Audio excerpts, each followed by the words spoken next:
Welcome back to Beyond the Gates.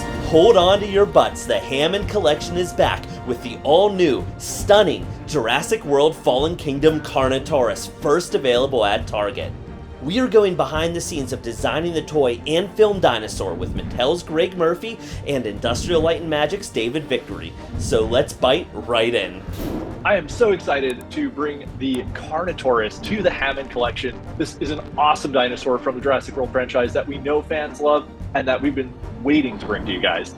This dinosaur has 18 points of articulation, it's got a glass eye, it's got a wire tail, and it has all of that detail just like in the movies.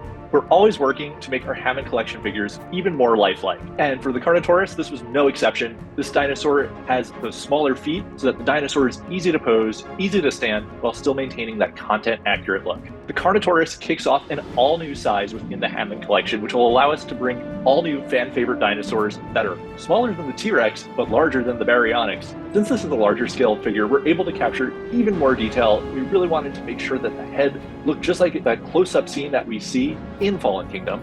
And if you look closely, there's a ton of scale variety and sculpt detail within the head to fully capture that on-screen look. The teeth on this figure are another area we are super pleased with. This dinosaur has separately molded teeth that are not part of the jaw or the upper head, which allows us to get a lot more space between the teeth for that really realistic look, and allows for pointier teeth by molding in a softer material. In addition to the teeth, we're also continuing our newly improved glass eyes on these figures. This is a direct evolution from what we did in the T-Rex, and now it's coming to more figures than ever, like the Carnotaurus, to give them that extra flair and that extra realism. We combed through every frame of that thrilling chase scene on the slopes of the volcano, and we also had access to the ILM digital models actually used in the film to inspire the look of this figure. So my name's David Vickery, I work for Industrial Light and Magic, and I was the visual effects supervisor on Jurassic World Fallen Kingdom, Battle of Big Rock, the short film that we made in between, and also Jurassic World Dominion. How do you go about designing a dinosaur for Jurassic World? We always start with concepts, and for the Carnotaurus it was no different. We look for reference, we look at paleo science to try and make up the best picture of the full skeleton of the creature.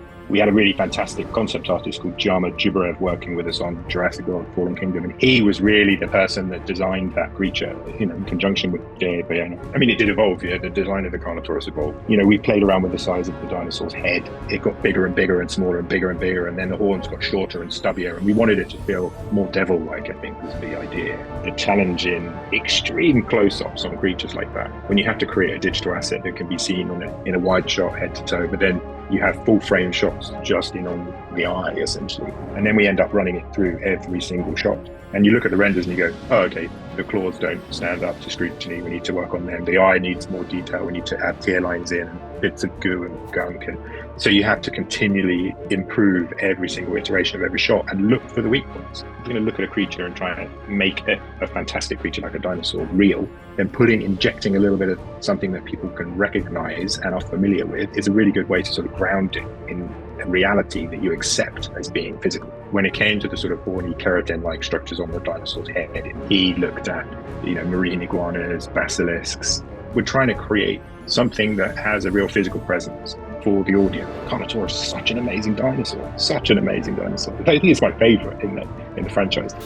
In Jurassic World Fallen Kingdom, the Carnotaurus has such an incredible look, and we knew we had to try to recreate that as closely as possible. This dinosaur has an amazing color scheme. It's very subtle, there's not really a lot of crazy color happening, and it blends perfectly with the skin texture in a way that just gives it so much vibrance and so much light. On the face of this figure too, there is a lot of detailed complexity in the coloration, and we used inkjet printing to get a subtle gradation between the tans and the oranges and that base red or skin tone to really bring it to life. Thanks to the incredible support of all of our fans, we've been able to continue to grow the Hammond Collection. The Carnotaurus has been one of our most fan-requested species for the Hammond Collection, and it's one of my personal favorite dinosaurs from the franchise. I'm beyond excited to finally be able to bring this into the hands of collectors everywhere. With the introduction of this new size within the Hammond Collection, collectors can be sure that there is a lot more to come.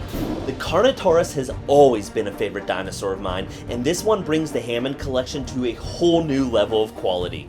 Be sure to pre-order yours today, only at Target.com, and stay tuned for even more Beyond the Gates.